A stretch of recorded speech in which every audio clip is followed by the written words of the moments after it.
going for the leg. This time, Malik is quick to defend it. And she's going to try to convert this into an attacking position here. And it is an extra point added for the failed challenge. That is last few seconds here. Can she manage to get something here? And she's got it! Sakshi Malik has just taken the bronze medal! Sakshi Malik is absolutely jubilant, characteristic of how she has battled. जब वो लड़की जीती ना, मैंने कंधे पे बिठा के चारों तरफ चक्कर लगाया। अब नहीं उठा सकता मैं उस लड़की को, मेरी कमर में लग जाएगी ना, उस टाइम मेरे को कमर में लगी, कहीं कुछ नहीं हुआ। और मेरे को लगा नहीं मैं साक्षी को उठा रहा हूँ, मेरे को लगा कि मैंने अपने देश की शान को उठाया।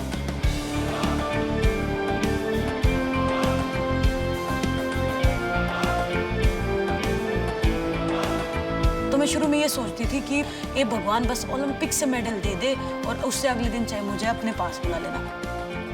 मैट पे पूरी ऑडियंस के सामने मेडल लेके जो फील आती है ना, वो इतनी अच्छी फील जिंदगी में कहीं भी नहीं है। अगर पूरे सच्चे दिल और मन से अगर किसी चीज को फील करते रहो और सोचते रहो ना, तो 100% वो चीज हो सकती है। अगर मेरा ओलंपिक का मेडल आ सकता है ना, तो कुछ भी पॉसिबल हो सकता है। वो चरख ले आली तेरा चरखा बोले राम राम तू रट ले तू ही चरख ले आली तेरा चरखा बोले राम राम तू गांव में एंट्री होगी ट्रैक्टर पे बिठा के मेरी, हर एक घर से दूध का ग्लास, पेट भर गया है मेरा, मैं कितना पी सकती हूँ। शुरू में 1-2 घर का तो मैंने पिया, और फिर बाद में मतलब कभी पापा को पिला दिया, कभी भाई को पिला दिया।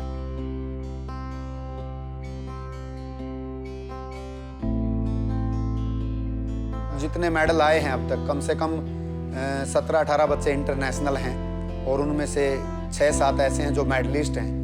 अब पूरी दुनिया जो जानती है वो ओलंपिक को जानती है, वो बहुत बड़ा गेम है, और उसके जो 5 जो रिंग्स हैं उनमें पार्टिसिपेट करना बहुत बड़ी बात है। जिसका गोल्ड आया था वो मेरी आइडियल थी, सोचा भी नहीं था कभी उसी लड़की के साथ मैं पोडियम पे खड़ी होंगी। सब बहुत ज्यादा उम्मीदें लगा लेते हैं कि ओलंपिक से मेडल लेके आई है तो और भी मेडल देश के लिए लेके आएगी। प्रेशर होता है, लेकिन वो प्रेशर फिर मतलब ओवरकम करके थोड़ा सा ये है कि बस अच्छा परफॉर्म करना है, मैट पे जाके 100% देना है। तुसे पसीना नाल भिज गए, ताकतवर ने गबरू दलेर मियां, राजे खेले हुण पता लग जाना। गगनदीप सिंह जोगेवालिया भारत की टीम का खिडारी अंक लेके वापस आंदा होया। इस समय अगली स्कूल में मुझे सारे गेम पसंद होते थे। स्कूल में स्पोर्ट्स एक्टिविटीज होती थी और मैं सब छोटे मोटे गेम में खेल लेती थी, जैसे 100 मीटर रन में पार्ट ले लेना, शॉर्ट पुट में पार्ट ले लेना, ये सब में फिर मैं वैसे पार्ट लेती थी। लेकिन मुझे भी ये था कि मैं कोई ऐसा स्पेशल गेम चुनूं, तो मैंने न्यूज़पेपर में फोटो देखी थी एक मेरे जो सीनियर है उनकी, हाथ में जो है वो जो हमारी ट्रेडिशन गदा होती है जो जीतने पे मिलती है वो थी, तो मुझे वो बहुत अच्छा लगा। और मैंने मम्मी पापा को बोला न्यूज़पेपर पे हाथ लगा कि मुझे यही वाला गेम करना है।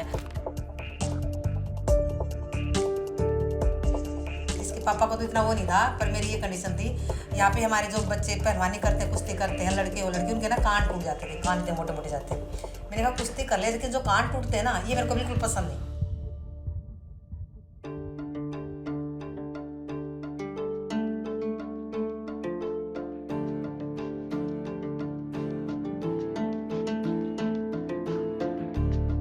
हमारा गांव हरियाणा का सबसे बड़ा गांव है, और यहाँ से प्लेयर निकलते रहे हैं रेसलिंग के,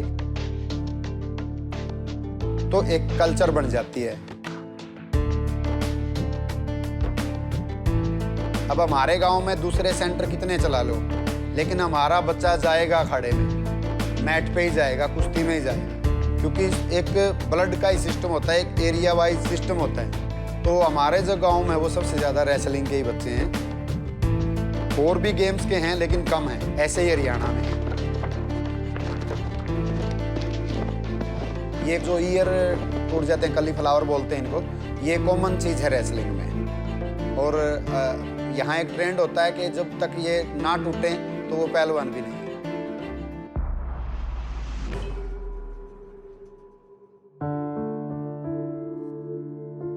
सबसे पहले मैं जब रेसलिंग की थी तो ऐसी सोच होती थी कि कहाँ तक जाएंगे, ओलंपिक तक तो इंडियन गर्ल्स जा ही नहीं सकती हैं, बिना किसी इतना प्रॉपर फैसिलिटीज और कुछ भी नहीं था।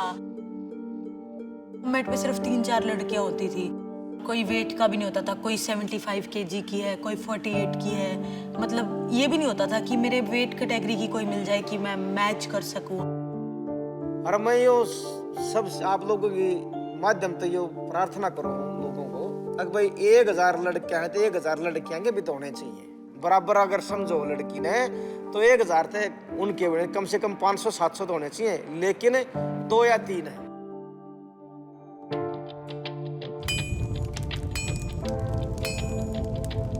सबकी अपनी अलग अलग प्रॉब्लम्स होती हैं। मेरी प्रॉब्लम सिर्फ यही थी कि जो समाज की सोच थी कि लड़कियां रेसलिंग नहीं कर सकती हैं, मतलब कि लड़कियों को अखाड़ा या मैट एक ही बात है बोल देते हैं कि भाई उनको इस पे मत आने दो। वो भी एक इतनी गंदी सोच के तहत कि लड़कियां हैं, पीरियड्स आते हैं और ये सब होता है, तो अगर वो मैट पे आएंगी तो ये अपवित्र हो जाएगा और फिर इंजरीज होने लग जाएंगी और कोई भी लड़का आगे नहीं बढ़ेगा। ये कहाँ का लॉजिक है? कि मेरे पेरेंट्स ने मुझ पर मेरे भाई में कभी फर्क नहीं समझा, लेकिन मैं बहुत जगह देखती थी, सुनती थी कि गांव में उस लड़की की शादी कर दी, उसे स्पोर्ट्स नहीं करा रहे हैं और उसका भाई मजे से घूम रहा है। उसी टाइम से कितनी गंदी चिढ़ होती थी मन में। हमारे ना यहाँ पे थोड़ा ऐसा होता है कि लड़कियों जल्दी शादी कर देते हैं, तो मेरे से भी बहन भाइयों की हो चुकी थी, तो मम्मी पापा ने बोला तो मैंने ओके जैसे तुम्हारी इच्छा है कर सकते, नो प्रॉब्लम। ये सोच अब धीरे धीरे निकलती जा रही है क्योंकि हम लड़कियां ही ज्यादा मेडल्स ला के दे रही है।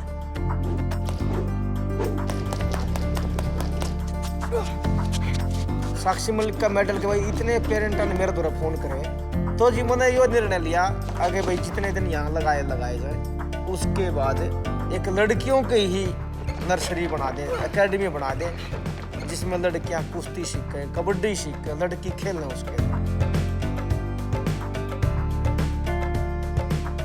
हर पेरेंट्स ने सोचा है कि भाई मेरी लड़की है ना जो लड़के से भी आगे निकल जाए, चाहे वो खेल में निकले, चाहे वो पढ़ाई में निकले। पूरी दुनिया ने देखा लड़के तो सारे ऐसे आगे, लेकिन लड़कियों ने इतिहास बनाया और हमारे देश का नाम वर्ल्ड में करा जी।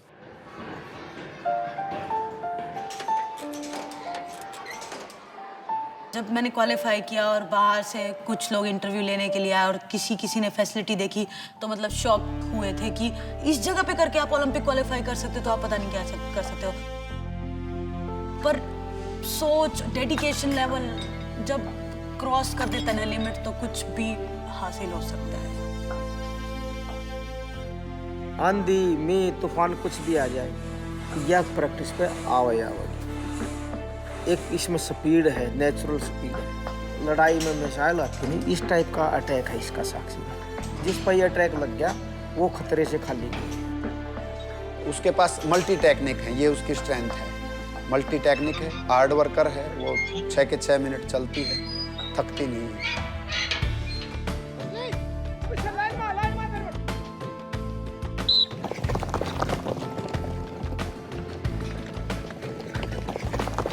रेसलर्स तो बहुत हैं जो मेहनत करते हैं, पावर भी बहुत होती है, स्पीड भी होती है, लेकिन कभी ट्रेनिंग में चीटिंग नहीं करना, वो सबसे इम्पोर्टेंट होता है। क्या बात? ओलंपिक में हमने मेडल जीतना है, बहुत मेहनत करनी पड़ा उस सिस्टम के लिए। और वहाँ तो जी हर फंक्शन साइकोलॉजिकल भी, स्ट्रेंथ का भी, स्टेमिना का भी, फ्लेक्सिबिलिटी का भी, सारी चीज़ों का कॉम्बिनेशन हो जाएगा तो ओलंपिक में मेडल आएगा। एक तार भी कहीं से ढीला रह गया तो मेडल नहीं आएगा। सब चीज़ें बहुत ज़रूरी है, इसलिए हमारा पूरा वीक का जो शेड्यूल है वो अलग अलग होता है। फिजिकल ट्रेनिंग जैसे 400 मीटर का ट्रैक है, उसके राउंड लगाना, running exercise, partner exercise, doubles लगाना, दंड लगाना, 500-500, 1000-1000, कुछ सेशंस हैं वो मैट के रहते हैं, कुछ जिम सेशन रहते हैं, कुछ कंडीशनिंग सेशन रहते हैं, तो पूरा अलग अलग होता है। कोच हमारी टेक्निक्स में हेल्प करते हैं कि ये टेक्निक यहाँ से ऐसी भी हो सकती है, यहाँ से ऐसे इम्प्रूव कर सकते हो।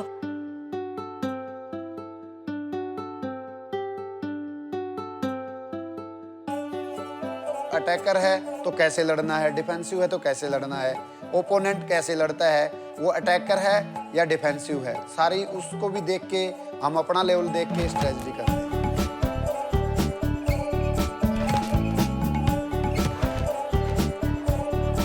सबकी बॉडी वो है अलग अलग चलती है, किसी की डायगोनल ज़्यादा चलती है, किसी की स्ट्रेट ज़्यादा चलती है।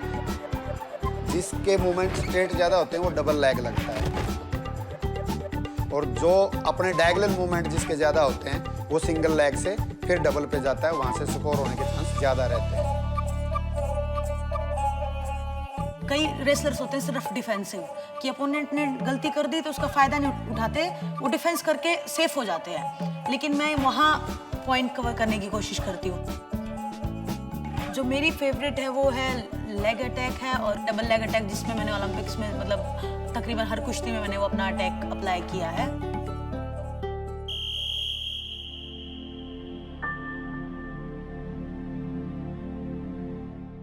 ज़्यादातर बच्चे जो इंटरनेशनल तक पहुंच चुके हैं वो तकरीबन इंजर्ड रह चुके हैं और सबके नी के ऑपरेशन हुए हैं। 2014 में मुझे इंजरी हुआ था और मेरा नी का ऑपरेशन हुआ था। सबसे ज़्यादा गंदा फील हुआ वो तब भी फील हुआ था जब डॉक्टर ने बोल दिया कि ऑपरेशन होगा और कोई ऑप्शन ही नहीं है।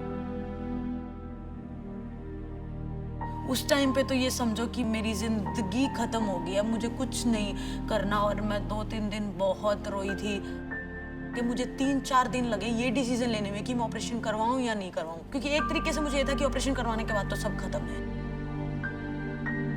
2-3 महीने का बिल्कुल गैप हो गया था, इंजरी थी और पहले ऑपरेशन हुआ, वो रेस्ट, फिर मेट से बहुत ज़्यादा दूर मैं रही। मैंने ऐसे ऐसे केस सुने थे कि इंजरी होगी सब खत्म हो गया, अब भी वो उसने गेम छोड़ दिया। दूसरी तरफ से जो डॉक्टर मुझे माइंड में सेट कर रहा था कि नहीं मैं ऐसे केस दिखा दूंगा कि आप दोबारा रिकवर कर सकते हो, तो वो टाइम बहुत ज़्यादा गंदा था और उससे निकलना बहुत मुश्किल था।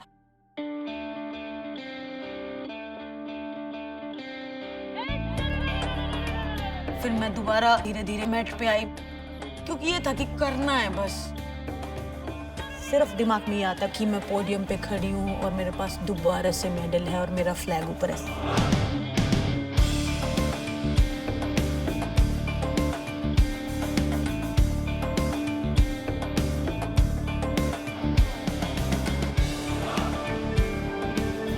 अभी लेवल और इम्प्रूव हो गया है और मुझे और ज़्यादा बेटर करके दिखाना है, तो मेरा यही रहेगा कि टोक्यो में मैं मेरे मेडल का कलर चेंज करूँ और ज़्यादा अच्छा परफॉर्म करूँ।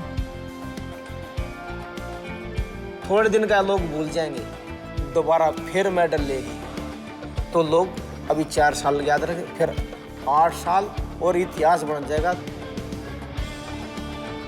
तो मेरा यही मानना है कि अभी मुझे आधी रेसलिंग आई है और मुझे और ज़्यादा रेसलिंग सीखनी है कि मैं और ज़्यादा अच्छा परफॉर्म कर सकूं।